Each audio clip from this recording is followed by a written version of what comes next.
Hey everyone, welcome to PhoneSmartTV.com. I'm your host Jordan Loa, and today we're going to be talking about proration and understanding proration. And today's topic actually comes from one of my regular viewers, Robert Wynn, out of the Grand Prairie area, Grand Prairie, Texas. So thank you, Robert, for submitting that idea. So let's go ahead and get started. Proration, it can be kind of confusing, and I'm going to help you try to help you understand a little bit more how it works and why it happens. Proration happens anytime you add a line to your existing account, you start new service, you go up or down on your calling plan, stuff like that. So for example, let's say you start up a new contract with AT&T, Sprint, T-Mobile, Verizon, whatever. If you what's going to happen, you're going to get a partial month charge from the day you activate until the day of your bill cycle. Now you won't know your bill cycle until your phone is activated, or the computer randomly picks it. So you have a partial month charge from the day you activate to your bill cycle. Then you have a charge of 1 month in advance, and that goes for your calling plan. Also goes for your data packages. If you have insurance, you include a mobile hotspot, stuff like that. So you get a partial month and then a month in advance on all of those features. There's also usually a one-time activation fee. With Verizon, it's going to be $35. Other carriers might be a little bit different, unless you can strike up some kind of deal with whoever you activate with. You're going to see an activation fee in there as well. And then you add in your taxes. So your first month's bill is always the highest because of proration. After that, it drops down to just your calling plan and your features plus tax. No more proration or activation fees.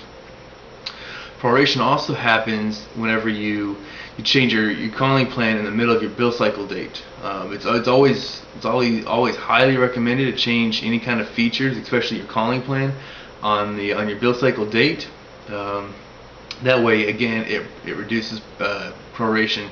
So if you change your calling plan in the middle of your bill cycle, not only does your bill get prorated, meaning you still get that partial month and that 1 month in advance, while your minutes are also prorated. So if you have a 1,400 minute plan and you're going down to 700 minutes, and if you do it in the middle of your bill cycle, you have to be careful and make sure that since you're going down in minutes, that you don't go over on your minutes. And that can be figured out by what date you're on and how many minutes you've used so far, and subtract that. So again, there's some math involved. I'm personally not a fan of math, so just across the board, just make it easy and change anything on your account on your bill cycle date. Also, even something as simple as going from like a basic non-smartphone and upgrading to a smartphone.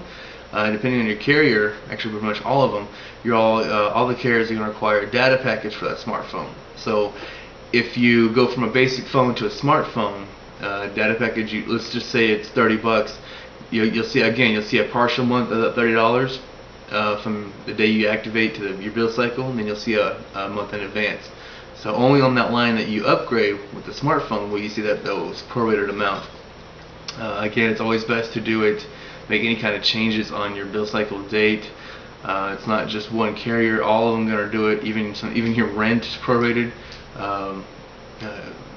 Your cable services, all that is going to be prorated. So just keep that in mind. A lot of people come in after 2 or 3 weeks of getting their first bill, and they come in all freaked out and pissed off. But that's why. So keep that in mind. Anytime you activate or add a new line, there's always going to be proration. Fortunately, there's no way around it. It's going to have to bite the bullet on that one and just do it. But just keep that in mind next time you activate with anybody. That's pretty much it. If you have any questions about anything, or you want to submit an idea to PhoneSmartTV.com, just like my friend Robert out of Grand Prairie did, you can send me those ideas, comments, suggestions, whatever, at jordanloa@phonesmarttv.com. You can follow me on Twitter at jordanloa. Also visit phonesmarttv.com. Let's have all my episodes on there. And until then, thank you for watching, and I'll see you next time.